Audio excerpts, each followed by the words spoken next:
Halo semua, kita ketemu lagi di video CA Viking Sea. Untuk event kali ini atau untuk sesi kali ini kita akan berbincang-bincang atau berdiskusi tentang masalah bagaimana kehidupan di Jepang, terutama kehidupan Jepang yang yang penuh liku-liku, yaitu kehidupan yang keluar dari jalur. Maksudnya kalau bahasa kasarnya itu secara yang ilegal. Oke, langsung saja. Di sini sudah kita undang dua narasumber. Di samping kanan saya yaitu Mas Okta, samping kiri Mas Dani. Nah, kedua narasumber kita ini sudah berpengalaman ke Jepang selama masing-masing ada yang 3 tahun, ada yang lebih dari 3 tahun. Oke, langsung saja kita ke Mas Okta. Iya. Waktu itu alasan ke Jepang apa ya, Mas? Waktu itu alasan ke Jepang itu ada banyak faktor, Mas. Itu salah satunya cari kerja itu susah di sini. Iya. Terus waktu itu kan saya juga belum lama menikah, jadi saya mulai dari awal. Salah satunya ya saya harus pergi ke Jepang itu. Butuh nafkah ya. Iya. Salah satunya itu ya. Kalau Mas Dani mungkin? Mungkin hampir sama seperti Mas Okta, yang pasti faktor ekonomi ya, Mas ya. Kita cari kerja di sini ya susah, pasti ya. Pasti seperti itulah, gajinya juga kayak gitu ya. Oke. Kalau untuk Mas Okta sendiri dari tahun berapa sampai bertahun berapa itu di Jepang? Saya masuk ke Jepang itu bulan Januari tahun 2014. 2014 ya. Sampai pulang ke Indonesia itu Januari 2020. Itu awalnya pakai izin tinggal apa? Trainer ya, magang ya. Magang. Kalau Mas Dani dari tahun berapa? Saya tahun 2012 bulan Desember waktu itu. Sampai 2015. Sekitar 3 tahun ya? Iya, 3 tahun pas itu. Iya, 3 tahun. Nah, untuk Mas Okta ini kan untuk teman-teman ini sebelumnya untuk Mas Okta ini waktu pertama kan magang. Nah, setelah itu kan ini masuk magang itu tahun pertama ya. Setelah itu langsung ini ya, Mas ya, karena ada lari. Kabur ya. Kabur ya. Ya, istilahnya kabur dari ini program, maksudnya kan keluar dari kontrak gitu kan. Itu waktu itu alasannya gimana, Mas? Kenapa kabur gitu? Itu awalnya itu di sana itu salah satunya itu dari bosnya itu udah nggak enak. Nggak enak ya? Ya, selalu ada tekanan, kalau apa-apa dimarahin, pergi main pun itu dimarahin itu. Samping itu juga gajinya itu nggak sesuai. Oh, gajinya nggak sesuai? Nggak sesuai maksudnya kecil atau nggak dibayarkan atau gimana? Kecil. Oh, kecil ya? Soalnya waktu nyampe sana itu kita tanda tangan kontrak itu tidak dikasih lihat. Kita cuma dikasih buka bukunya, kita suruh tanda tangan, tapi gitu. Kita nggak dikasih lihat isiannya itu. Detailnya nggak dikasih tahu ya? Nggak tahu. Waktu orang agennya itu ke sana pun saya minta lihatnya nggak dikasih lihat. Oh, nggak dikasih lihat. Kalau Mas Dani ini ya nggak pakai acara kabur ya? Nggak ada. Soalnya kan waktu itu alhamdulillah dapat bos welcome enak. Iya, tahu. Cuman ada kendala juga di situ kan ya? Kalau kendala pasti ada ya? Pasti ada, soalnya kan saya di situ cuma sendiri, kerja langsung sama bosnya, terus sekitar juga nggak ada radius 2 kilo baru ketemu orang Indonesia lagi. Oh, maksudnya apa ya? Tetangga orang Indonesia nggak ada? Orang paling dekat 2 kilo gitu ya? Iya, 2 kiloan lah. Untuk ini ya, Mas ya, untuk setelah kabur itu izin tinggalnya itu gimana itu? Itu tetap magang lanjut atau maksudnya dilanjutkan ke apa itu izin tinggalnya? Kan ada macam-macam itu kan. Kalau untuk izin tinggalnya itu kan saya itu belum ada 1 tahun. Baru 8 bulan saya keluar kan. Oh, pertama itu dapat magang itu dapat 1 tahun. 1 tahun. Belum ada 1 tahun udah out. Ya. Terus setelah itu kan sekitar masih 4 bulan ya. 4 bulan itu saya masih bisa untuk keluar-keluar masih aman. Terus kita cari-cari informasi, akhirnya dapat info, kita bikin itu izin tinggal naming itu. Naming. Iya. Oh iya. Naming itu apa ya? Seperti apa ya? Kayak perlindungan. Tapi sebenarnya itu nggak ada itu. Nggak ada. Asal itu. Tapi dapat ya? Dapat. Waktu itu dapat berapa tahun atau bulan? Kita ikuti proses-prosesnya itu dapat 6 bulan, tapi nggak boleh kerja itu selama 6 bulan. Oke. Kalau untuk sebelum memutuskan untuk kabur itu sempat berkonsultasi sama keluarga atau enggak itu? Sempat.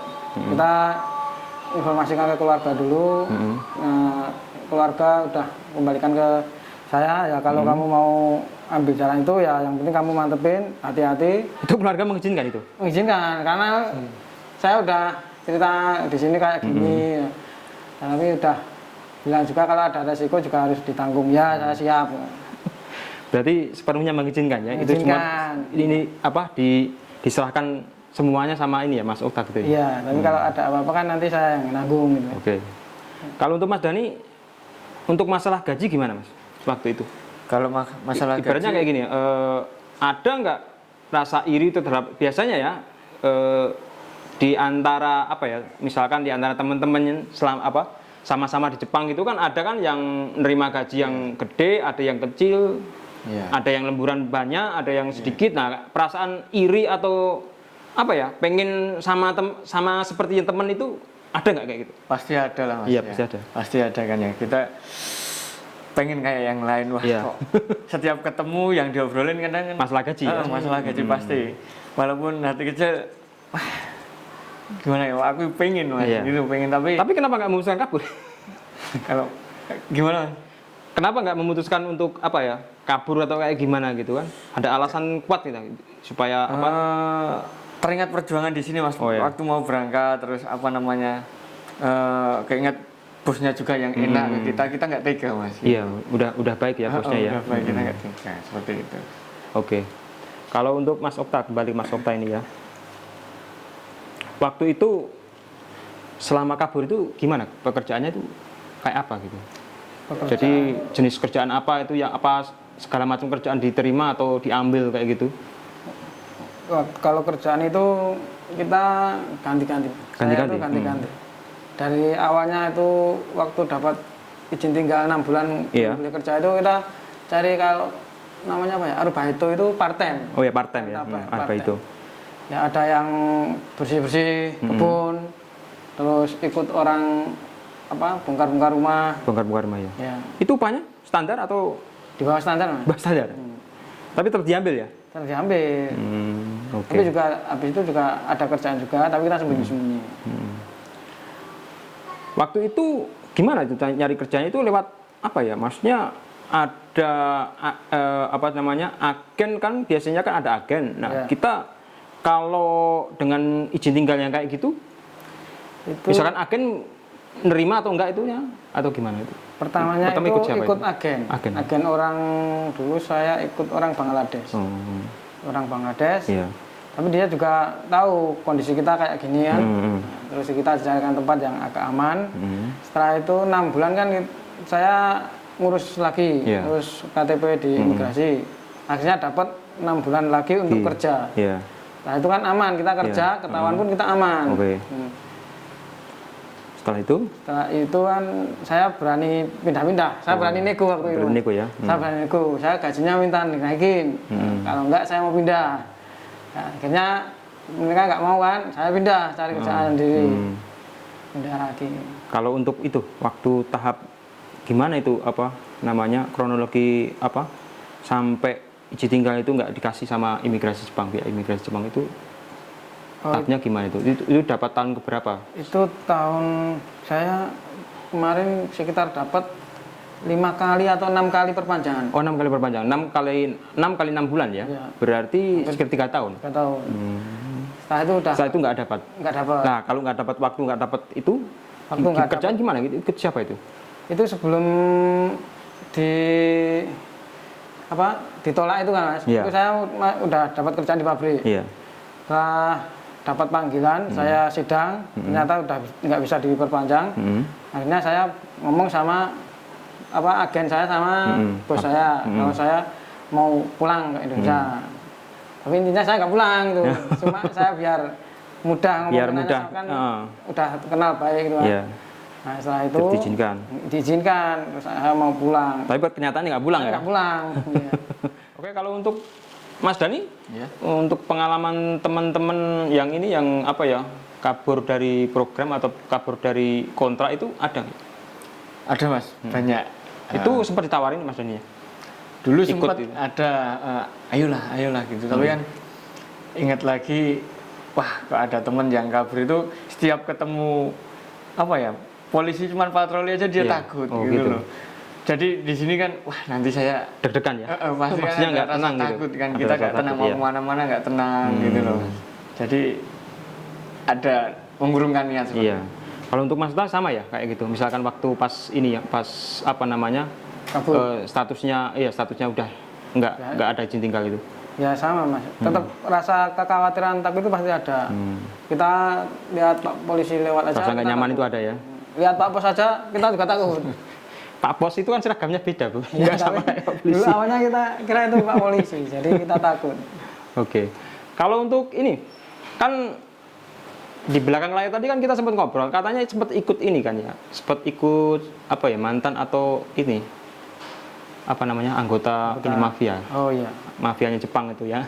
Untuk teman-teman mafia Jepang kan tahu kan kayak apa. Itu Yakuza ya. Iya. Benar. Itu gimana ceritanya? Itu ceritanya itu kan setelah nganggur lama itu kan. Selama kerja di sana itu saya nganggur juga lama itu. Kalau di total tuh hampir 2 tahunan. 2 tahun. Nganggur 2 tahun? Iya, itu tapi nggak kontinu, itu ada fasenya. Oh, nganggur nggak? Total selama tinggal di Jepang itu nganggurnya 2 tahun, iya. tapi nggak terus menerus gitu enggak. ya? Itu nganggur paling lama itu berapa bulan itu? Paling lama itu 6 bulan. 6 bulan? Iya. 6 bulan nggak kerja? Nggak kerja. Waduh. Biar rasanya itu. Itu untuk teman-teman nih nganggur di Jepang itu beda ya sama nganggur di Indonesia ya. Kalau kita nganggur di Indonesia, kita itu masih bisa ngerokok, masih bisa jajan.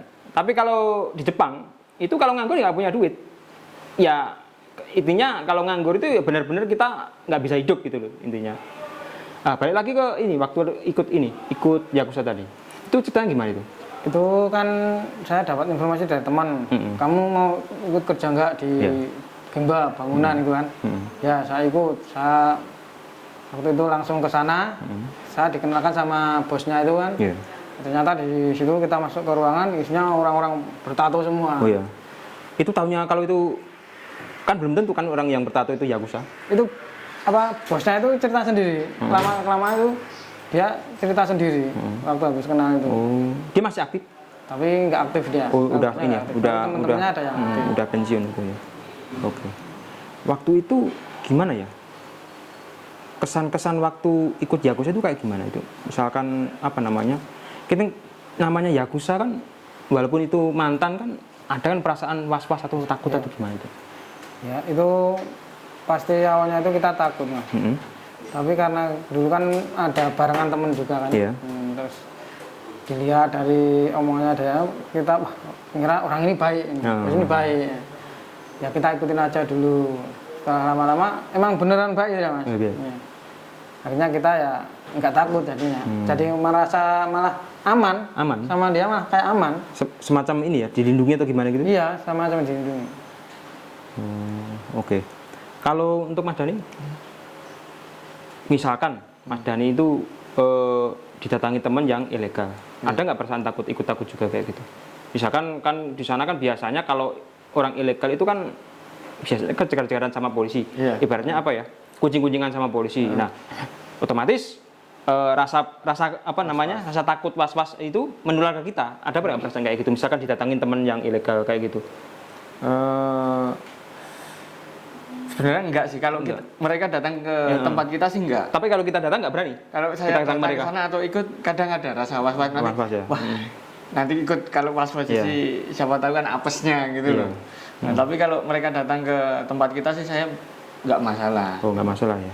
Kalau Mas Okta waktu apa namanya statusnya itu ilegal itu untuk makan tempat tinggal gimana itu? Kalau untuk makan kan kita dulu kan kalau kita nggak punya izin tinggal itu kan kita nyari kontrakan atau gimana itu kan susah. Ya tapi kan setahu saya. Dulu ada temen kan waktu masih punya izin tinggal dia buka kontrakan ya. Kontrakan. Terus di situ itu buat nampung orang-orang seperti saya ini. Oh, nampung orang ilegal ya? Iya, ditampung. Berapa orang? Oh, itu banyak, itu ganti-ganti terus itu. Pernah maksudnya ganti-ganti kalau misalnya satu keluar, satu datang, satu keluar, satu datang kayak gitu. Iya, benar. Pernah total berapa banyak itu? Pernah satu itu waktu. 12 ada ya? 12 orang? Buka 2 kontrakan tuh sampingan. 2 kontrakan? Itu jadi 12? Bisa lebih itu kalau pas 2 kontrakan itu. Wah, itu bisa bikin klub bola itu. Oh, bisa. tempatnya juga pas aman waktu itu. Kerjanya sama semua itu waktu itu? Ikut Mas Okta atau sendiri-sendiri? Beda-beda gitu? akhirnya. Tapi pas awal-awalnya itu orang yang masuk ke situ kan, masuknya itu pertama kerja pasti kebanyakan ke pacingko. Oh, pacingko. Jadi biasa paling pasang baut. Itu kan yang paling mudah itu di pacingko itu. Kayak Aruba itu. Iya. Tapi nggak terus, nggak continue. Kalau untuk Mas Okta, waktu ilegal itu pekerjaan yang paling berat itu apa? Yang pernah? Kerjaan yang paling berat itu game bangunan. Bangunan? Iya. Itu kerjanya? Kerjanya itu waktu bongkar-bongkar rumah, terus apalagi bongkar gedung-gedung yang bertingkat. Maksudnya ngerubuhin atau bongkar? Robohin? Iya. Pakai tangan? Kalau yang gedung-gedung pakai mesin, tapi ada yang pernah pakai tangan, Mas. Oh iya? Itu waktu itu di kayak rumah tua, di pinggir jurang-jurang itu kan mesin nggak bisa masuk itu. Iya, itu pakai tangan. Bongkarnya pakai tangan. Manual tangan ya? Iya, manual. Kayak sama kayak gunungannya itu aja diikat pakai tali, kita tarik berempat itu. Itu kayak ngerobohin dinosaurus itu. Itu kalau untuk ini, safety-nya gimana? Apa adanya atau memang benar-benar jaga juga? Kalau yang yang ikut bos yang itu ini ya, yang kemarin itu.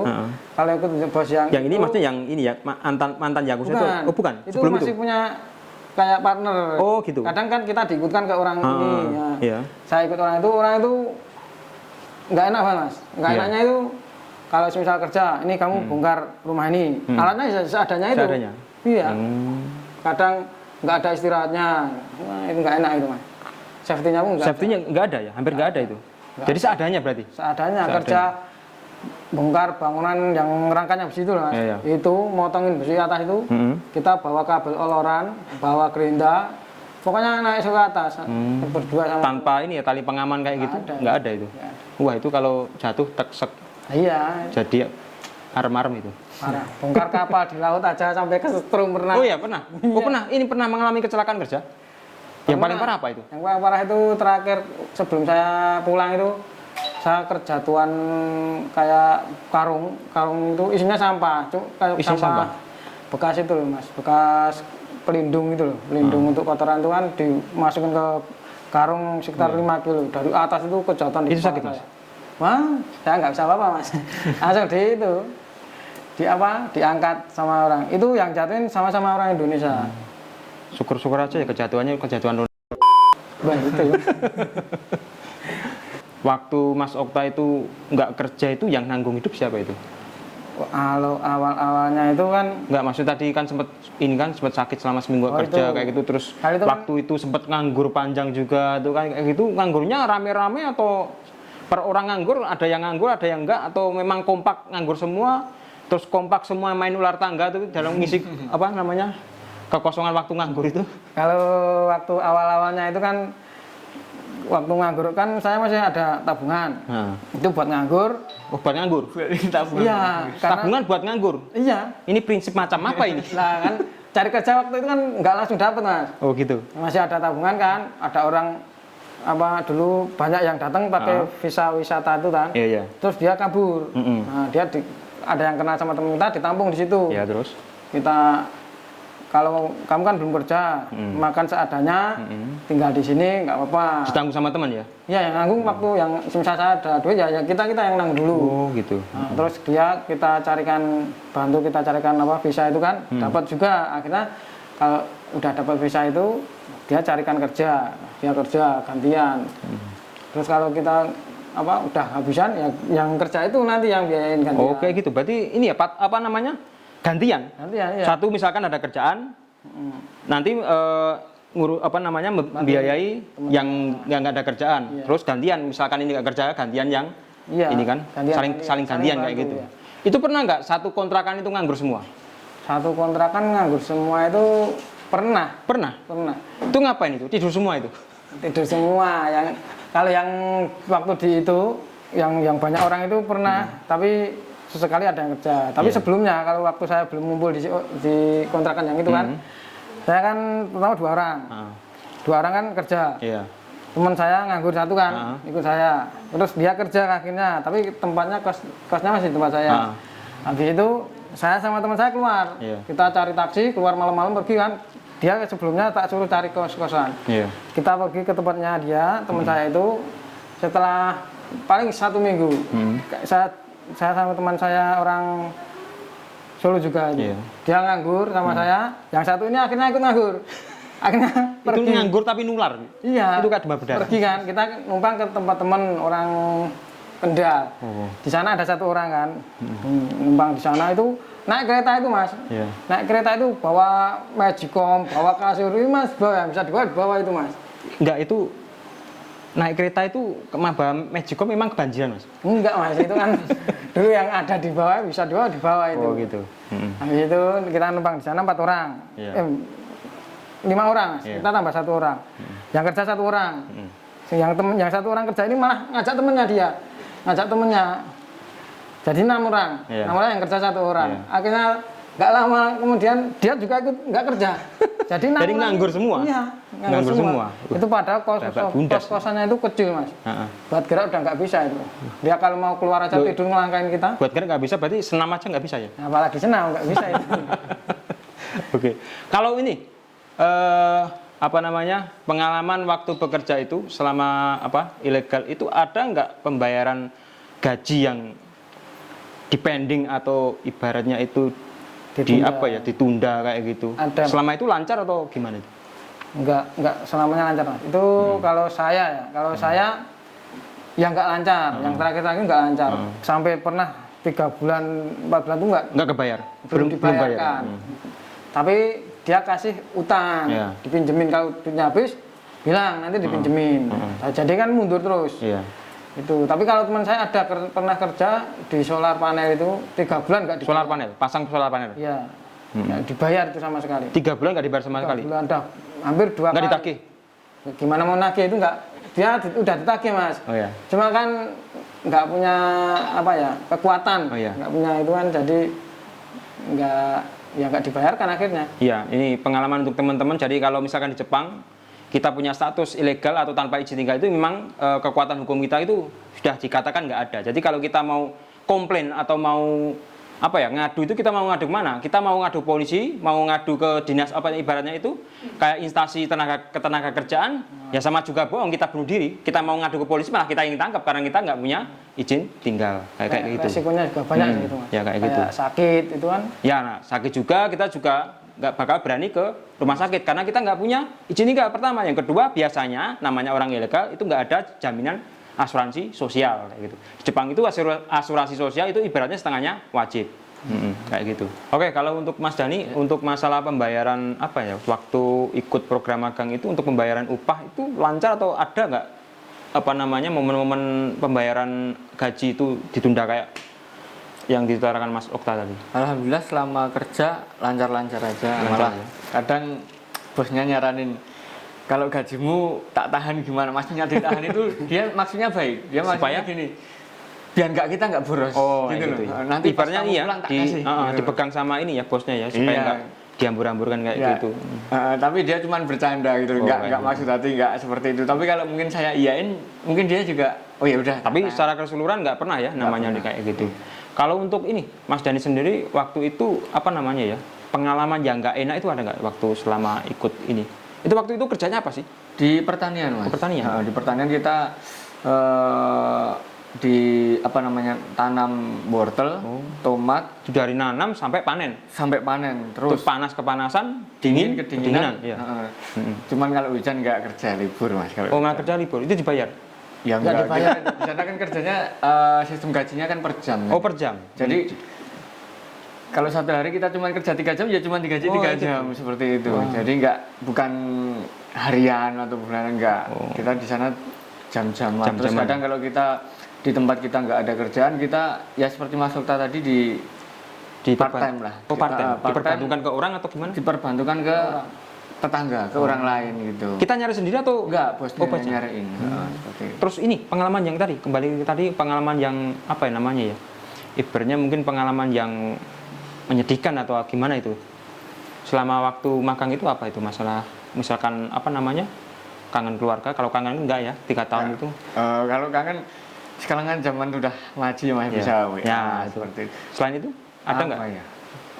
Yang pasti karena saya sendiri jadi kesepian yang pasti. Kesepian terus nggak ada temen ya kan, nggak ada temen ngobrol. Oh ya jauh ya sama teman-teman lain aja.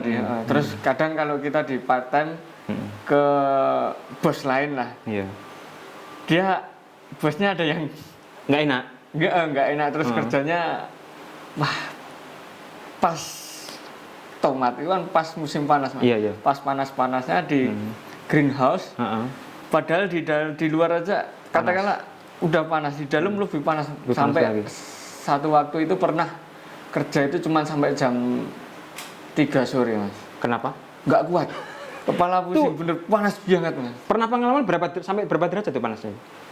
Kalau di luar itu 39 berarti di dalam house biasanya 42. Oh, 42.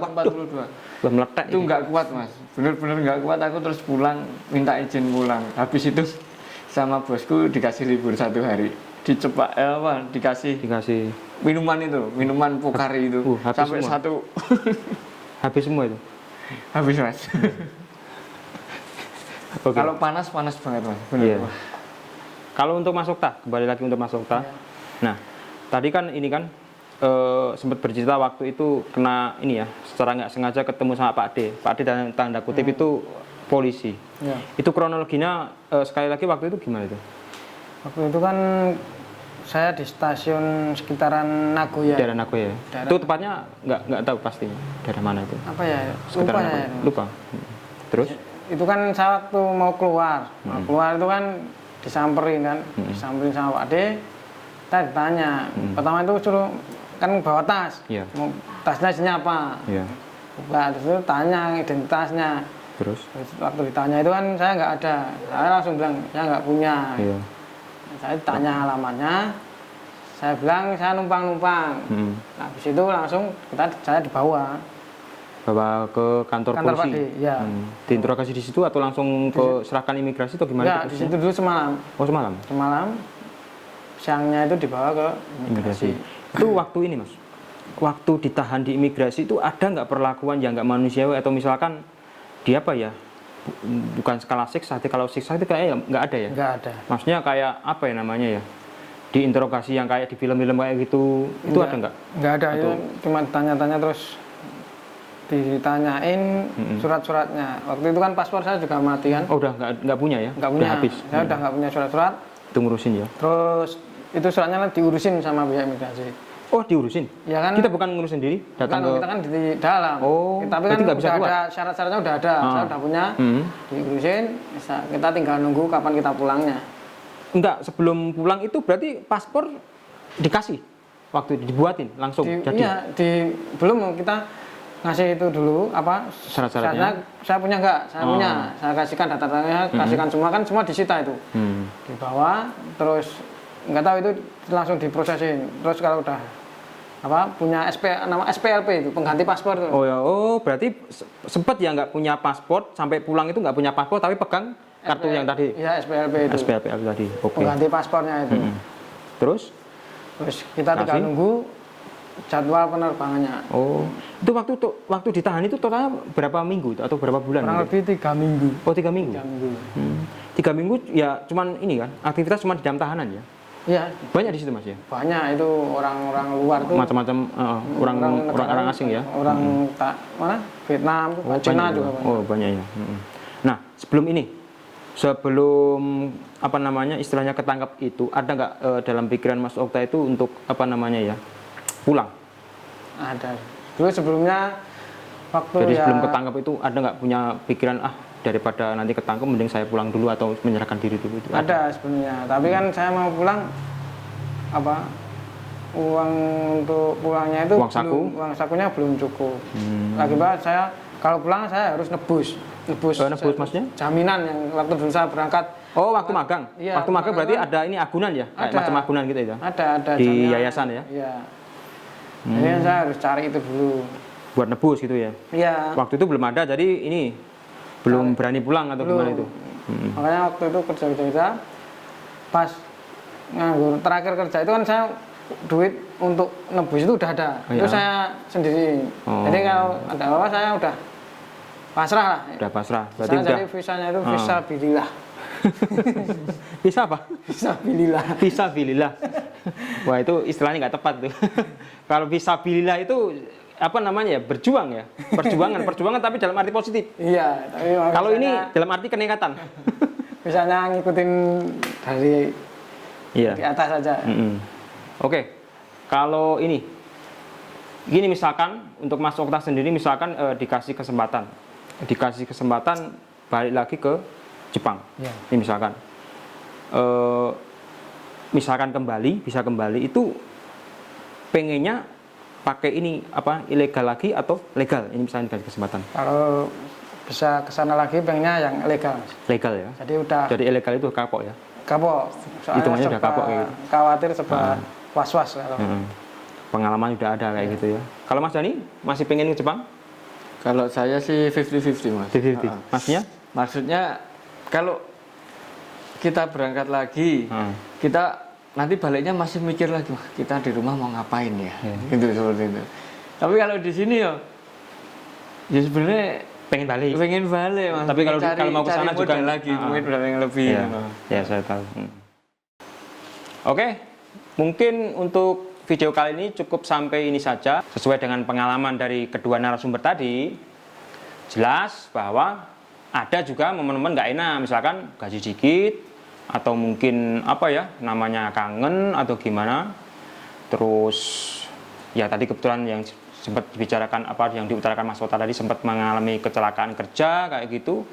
Jadi kalau kita yang di Indonesia, kita mikirnya mereka yang ngerantau yang nggak harus ke Jepang atau kemana lah, namanya rantau luar negeri itu biasanya ya Korea, ke Arab atau gimana, itu jangan selalu diidentikan dengan apa namanya dapat kesenangan atau masuk gaji gede kayak gitu. Nggak selamanya seperti itu. Nah, kemudian bisa kita ambil hikmah bahwa selama kita ke Jepang atau merantau ke luar negeri untuk umumnya, bisalah kita itu menjaga apa namanya nama baik negara kita. Misalkan yang namanya ke sana ya pakailah jalan legal kayak gitu. Karena kenapa? Kalau kita ilegal, di samping kita itu untuk negara Jepang itu kita sudah melakukan pelanggaran hukum, dalam artian pelanggaran hukum untuk masalah izin tinggal atau urusan keimigrasian. Itu satu. Yang kedua, jangan sampai kita bikin repot negara kita. Istilahnya kalau kita jadi ilegal itu kita bikin repot, udah bikin susah sama negara kita sendiri kayak gitu. Karena apa? Kalau misalkan kita ada, ya taruhlah misalkan sampai kejadian yang buruk, misalkan kita kecelakaan atau meninggal dunia, itu pihak kedutaan Indonesia itu repot ngurusin kita karena kita nggak punya catatan resminya kayak gitu. Nah, oke, untuk video ini cukup sampai di sini saja. Untuk kedepannya tetap ikuti video dari kami, yang insya Allah kita akan membuat video yang berkualitas dan tentunya bermutu bagi kita semua sendiri. Oke, nggak perlu panjang lebar, langsung saja kita ucapkan sampai jumpa dan bye.